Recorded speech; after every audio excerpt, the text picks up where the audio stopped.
Hello दोस्तों, स्वागत है आपका मेरे इस चैनल में।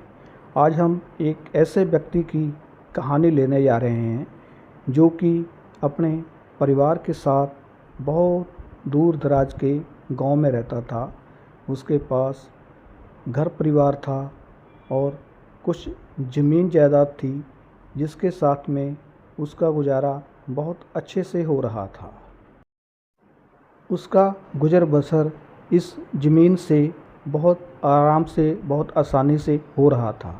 फिर उसके मन में ख्याल आया कि उसके पास तो बहुत थोड़ी सी ज़मीन है जिसके पास साथ उसका गुजारा बहुत मुश्किल से ही होता है।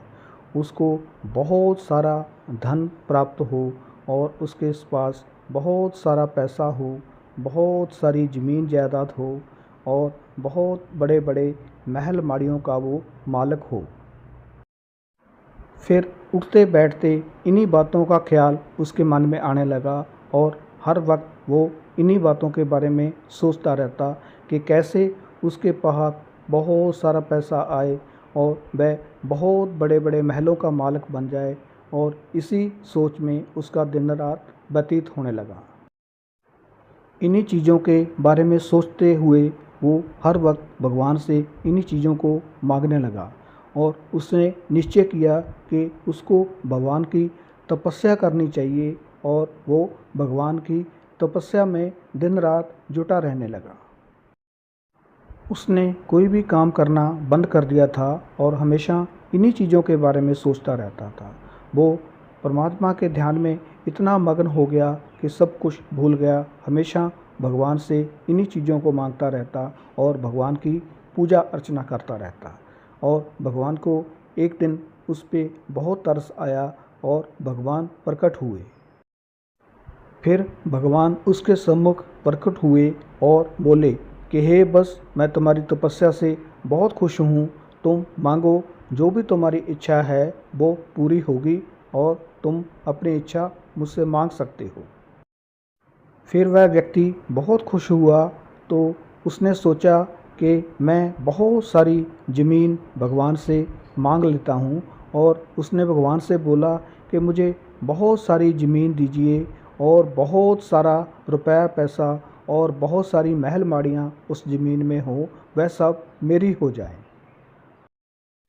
फिर भगवान बोले कि ठीक है, बस तुम्हारी यह इच्छा ज़रूर पूरी होगी, लेकिन एक शर्त है।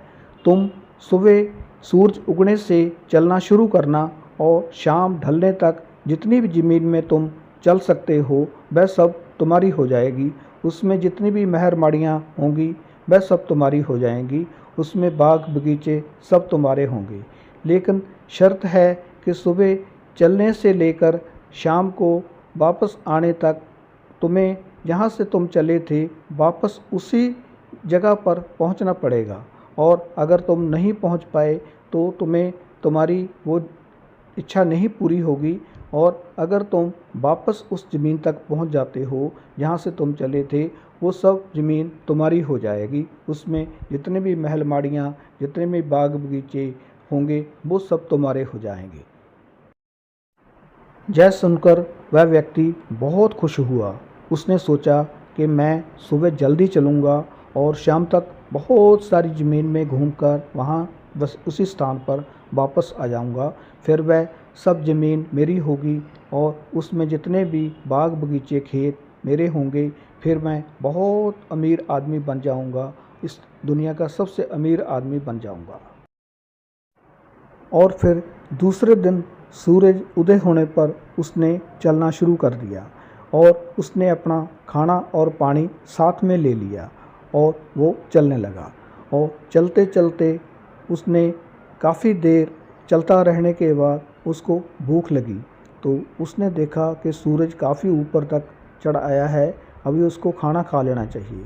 लेकिन उसके अंदर जो लालच था उसने उसको खाना खाने से मना कर दिया कि खाना खाने में तो समय व्यर्थ होगा, इतने में तो मैं और काफ़ी ज़मीन पर चल सकता हूँ। तो उसने खाना खाने का विचार छोड़कर सिर्फ पानी पिया और चलता रहा। इस तरह वह चलता गया। सूरज अभी बिल्कुल सर के ऊपर आ गया था और बहुत तेज़ चमकने लगा था। और बहुत तेज़ धूप भी हो गई थी। उसको बहुत ज़ोर से भूख लग रही थी, लेकिन फिर उसके अंदर का लालच उसको खाना खाने से मना कर देता था कि खाना खाने में समय क्यों व्यर्थ नष्ट करना, इतने में तो मैं और ज़मीन बहुत आगे तक चल के आ सकता हूँ। वह व्यक्ति लगातार चलता जा रहा था और सूरज अभी ढलना शुरू हो गया था। जब उसने देखा कि सूरज ढलना शुरू हो गया है, तो एक विचार उसके मन में आया कि अभी उसको वापस लौट चलना चाहिए। लेकिन दूसरे ही पल उसके मन में फिर लालच आ गया कि अभी तो काफ़ी समय बाकी है, अभी मैं और चल सकता हूँ और ज़मीन मैं तय कर सकता हूँ। वह व्यक्ति बिना रुके चलता ही जा रहा था और भूख और प्यास से वह बहुत ही व्याकुल हो चुका था और अब वो बहुत थक भी चुका था। और फिर उसने सूर्य की तरफ देखा जो और भी नीचे की तरफ जा चुका था। फिर उसने सोचा कि अभी उसको वापस परत जाना चाहिए। फिर वह वापस परता और वापस पीछे की तरफ उसने चलना शुरू कर दिया। लेकिन उसने देखा कि सूर्य अभी काफ़ी नीचे जा चुका है और वह जहाँ से चला था वो बहुत दूर पहुँच चुका है। अब भूख उससे बर्दाश्त नहीं हो रही थी और उसको प्यास भी बहुत लगी थी। लेकिन फिर उसने सोचा कि अभी खाने का वक्त नहीं है, अभी मैं खाने में बैठूँगा तो बहुत समय नष्ट हो जाएगा और मुझे जहाँ से चला था वहाँ पर भी वापस पहुँचना है। फिर उसने देखा कि ऐसे धीरे धीरे चलने से तो वो वापस जहाँ पर से चला था वहाँ पर नहीं पहुँच सकेगा। फिर उसने दौड़ना शुरू कर दिया और दौड़ते दौड़ते उसको भूख और प्यास और भी सताने लगी और भी परेशान करने लगी। फिर उसने और तेज़ दौड़ना शुरू कर दिया। उसने देखा कि सूर्य और नीचे जा चुका है, तब वो और तेज़ी से दौड़ने लगा। अब उसका शरीर बहुत ही थक चुका था और वह भूख और प्यास से बहुत परेशान था, लेकिन और तेज़ दौड़ने की और तेज़ भागने की कोशिश कर रहा था। वो सोच रहा था कि कैसे मैं जल्दी से जल्दी जहाँ पर से चला हूँ वहाँ पर पहुँच जाऊँ। वह और तेज़ भागने लगा, लेकिन जहाँ से वह चला था वह जगह अभी भी बहुत दूर थी और सूर्य अब बिल्कुल छिपने के नज़दीक पहुँच गया था और वह और तेज़ भागते भागते आखिर में नीचे ज़मीन पर गिर गया। ज़मीन पर वह बेसुध होकर गिर गया था। अब उसके शरीर में हरकत भी होना बंद हो गई थी, लेकिन उसका दिमाग चल रहा था। उसके दिमाग में ख्याल आया कि जहाँ से मैं चला था वो जगह तो बहुत दूर है और मेरा वहाँ पर पहुँचना असंभव है, इसलिए भगवान का जो वरदान था वो मुझे नहीं मिलेगा और मेरे लालच ने मुझे कहाँ का पहुँचा दिया। अब वह व्यक्ति ज़मीन पर पड़े पड़े सोच रहा था कि मेरे पास खाना था, वो खाना भी मैं नहीं खा सका। मेरा जीवन अच्छे से व्यतीत तो हो रहा था, मेरी ज़रूरतें आसानी से पूरी तो हो रही थी, लेकिन मेरे मन की लालच ने मुझे और प्राप्त करने के लिए और उकसाया और मैं इस हालत तक पहुंच गया। फिर लेटे लेटे उसके मन में ख्याल आया कि जिस ज़मीन को प्राप्त करने के लिए मैं सुबह से बहुत दौड़ रहा था और बेसुध होकर उसी ज़मीन पे आकर गिरा हूँ, लेकिन फ़र्क ये है कि यह सिर्फ 2 गज ज़मीन है जिस पे मैं लेटा हूँ। यह सोचते ही उसकी आंखों में आंसू आ गए और उसको अपने किए पर बहुत पछतावा हुआ। उसने सोचा कि मेरे लालच ने मेरा अच्छा भला गृहस्थ जीवन, मेरी अच्छी भली चल रही ज़िंदगी को बर्बाद कर दिया।